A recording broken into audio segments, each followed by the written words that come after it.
Salam sahabat. Hari ini Senin 24 Maret 2025, kita akan belajar dari kitab Imamat pasal 17. Imamat pasal 17.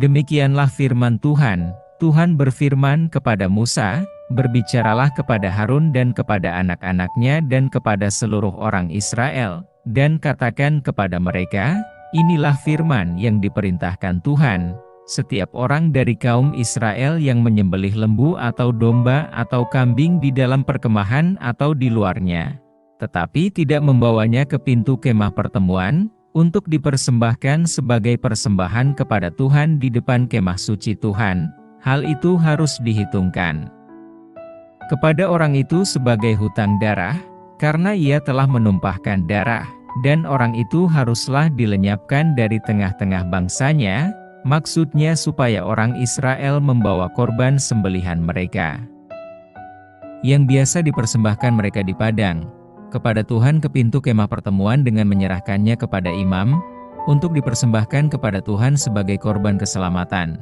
Imam harus menyiramkan darahnya pada mezbah Tuhan di depan pintu kemah pertemuan dan membakar lemaknya menjadi bau yang menyenangkan bagi Tuhan. Janganlah mereka mempersembahkan lagi korban mereka kepada jin-jin, sebab menyembah jin-jin itu adalah zina. Itulah yang harus menjadi ketetapan untuk selama-lamanya bagi mereka turun-temurun.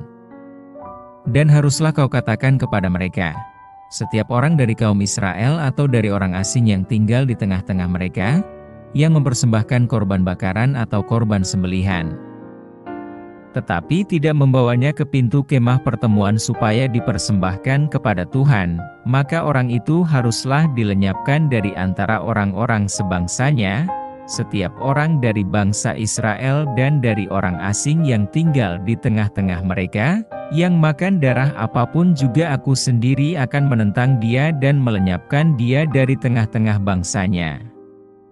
Karena nyawa makhluk ada di dalam darahnya dan aku telah memberikan darah itu kepadamu di atas mezbah untuk mengadakan pendamaian bagi nyawamu, karena darah mengadakan pendamaian dengan perantaraan nyawa. Itulah sebabnya aku berfirman kepada orang Israel, seorang pun di antaramu janganlah makan darah. Demikian juga orang asing yang tinggal di tengah-tengahmu tidak boleh makan darah. Setiap orang dari orang Israel dan dari orang asing yang tinggal di tengah-tengahmu, yang menangkap dalam perburuan seekor binatang atau burung yang boleh dimakan, haruslah mencurahkan darahnya, lalu menimbunnya dengan tanah, karena darah itulah nyawa segala makhluk. Sebab itu aku telah berfirman kepada orang Israel, darah makhluk apapun janganlah kamu makan, karena darah itulah nyawa segala makhluk. Setiap orang yang memakannya haruslah dilenyapkan, dan setiap orang yang makan bangkai atau sisa mangsa binatang buas, baik ia orang Israel asli maupun orang asing, haruslah mencuci pakaiannya, membasuh tubuhnya dengan air dan ia menjadi najis sampai matahari terbenam, barulah ia menjadi tahir.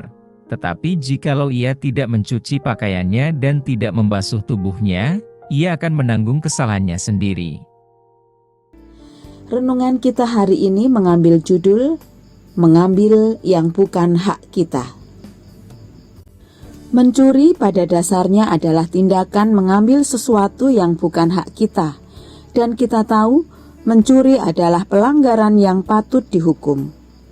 Jika pencurian terhadap sesama manusia saja harus diberi hukuman, terlebih lagi pencurian terhadap Allah. Memang apa yang dapat kita curi dari Allah?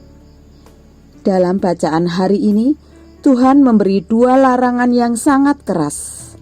Larangan pertama adalah orang Israel tidak boleh mempersembahkan kurban di luar kemah pertemuan, ayat 3 dan 4. Tujuannya jelas, untuk memusatkan penyembahan mereka kepada Tuhan, satu-satunya Allah yang sejati, dan menjauhi persinahan rohani dengan berhala. Hal ini sejalan dengan hukum pertama, jangan ada padamu ilah lain di hadapanku. Keluaran 20 ayat 3. Larangan kedua yang sama kerasnya adalah orang Israel tidak boleh memakan darah. ayat 10. Alasannya jelas, karena nyawa makhluk ada dalam darahnya. Bila seseorang makan darah, ia sesungguhnya menelan nyawa makhluk itu. Pelanggaran terhadap kedua larangan tersebut mendapat ancaman hukuman mati. Kita tentu tergoda untuk bertanya, mengapa hukumannya demikian keras? Melalui kedua larangan itu, Allah menekankan apa yang menjadi haknya. Hanya Dia yang berkuasa untuk menebus dan menyelamatkan manusia. Tidak ada makhluk lain yang dapat melakukannya. Maka Dialah yang layak mendapatkan segala hormat, pujian, dan penyembahan kita. Pernahkah kita mengambil sesuatu untuk kenikmatan kita sendiri yang sebenarnya merupakan hak Tuhan? Beberapa dari umat Tuhan menelan persepuluhan yang sesungguhnya merupakan haknya. Maleakhi 3 ayat 8. Memang besar godaan untuk menahan sebagian dari apa yang seharusnya diberikan kepada Tuhan. Namun jika Tuhan telah melarang sesuatu dengan tegas, mengapa masih ada pikiran untuk melakukannya? Berikanlah kepada Tuhan apa yang merupakan haknya, dari persepuluhan, doa, waktu teduh, sampai kesetiaan, harapan, dan kepercayaan. Marilah kita mengkhususkan seluruhnya untuk Tuhan. Mari kita berdoa.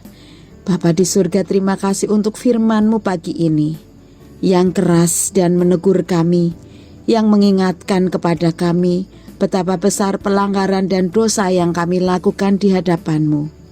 Kami sering mengambil sesuatu yang bukan hak kami, baik itu kami sengaja maupun tanpa kami sadari. Karena itu ampunilah dosa-dosa kami, dan tolonglah kami untuk lebih dekat lagi dengan firman Tuhan, sehingga kami mengerti apa yang Engkau kehendaki dalam kehidupan kami. Kami mau sambut hari ini di dalam tangan kasih-Mu. Terima kasih Engkau melindungi dan memberkati istirahat kami dan membangunkan kami pagi ini. Kami sambut hari ini di dalam tangan kasih-Mu, di dalam nama Tuhan Yesus Kristus, Juru Selamat kami yang sejati. Amin.